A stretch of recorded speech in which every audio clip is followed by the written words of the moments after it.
పిల్లలందరికీ full day school start అయిపోయినాయి కదా. పిల్లల లంచ్ బాక్స్‌లోకి మనం ఎన్ని వెరైటీస్ ఆఫ్ కర్రీస్ చేసి పెట్టినా సరే పిల్లలు అస్సలు తినరు.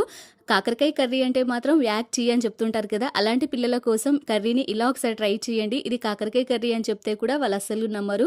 చేదనేది అస్సలు ఉండదు. టేస్ట్ కూడా బాగుంటుంది. ఫస్ట్ 1/2 కేజీ కాకరకాయలని తీసుకొని పొట్టు తీసేసి పొడుగా కట్ చేసుకొని ఉప్పు వేసి బాగా నీట్‌గా వాష్ చేసి పక్కన పెట్టుకోవాలి. చేసుకొని ప్యాన్‌లోకి 4 టేబుల్ స్పూన్ల వరకు నూనె, ఆవాలు, జీలకర్ర, సన్నగా కట్ చేసుకున్న కాకరకాయ ముక్కల్ని కూడా వేసుకొని కొంచెం పసుపు వేసి కాకరకాయల్ని ఆయిల్లోనే బాగా మెత్తగా సాఫ్ట్గా అయ్యేంత వరకు ఫ్రై చేసుకోవాలి. ఒక 80% వరకు ఫ్రై చేయాలి.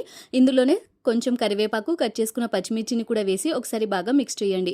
అలాగే సన్నగా పొడుగా కట్ చేసుకున్న ఉల్లిపాయ ముక్కల్ని కూడా వేసుకోవాలి. ఉల్లిపాయలు ఎక్కువగా వేసుకోవడం వల్ల టేస్ట్ చాలా బాగుంటుంది.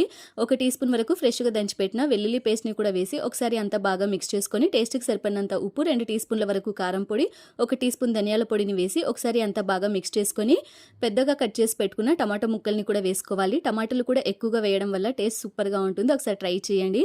ఇప్పుడు టమాటాలంతా కూడా బాగా మెత్తగా సాఫ్ట్గా అయ్యేంత వరకు ఇలా ఆయిల్లోనే బాగా ఫ్రై చేసేసుకోవాలి. నీళ్ళు అస్సలు వేయకూడదు. ఫైనల్గా ఇందులోకి సన్నగా కట్ చేసుకున్న కొత్తిమీర కూడా వేసుకొని ఒకసారి అంతా బాగా మిక్స్ చేసి స్టవ్ ఆఫ్ చేసేస్తే యమ్మీగా సూపర్ టేస్టీగా ఉండే కాకరకాయ కర్రీ రెడీ అయిపోతుంది. ఉల్లిపాయలు, టమాటాలు ఎక్కువగా వేయడం వల్ల చేదు అనేది అస్సలు ఉండదు. ఈ వీడియో మీకు నచ్చితే ప్లీజ్ ఒక లైక్ చేసి నా ఛానల్ని సబ్స్క్రైబ్ చేసుకోండి.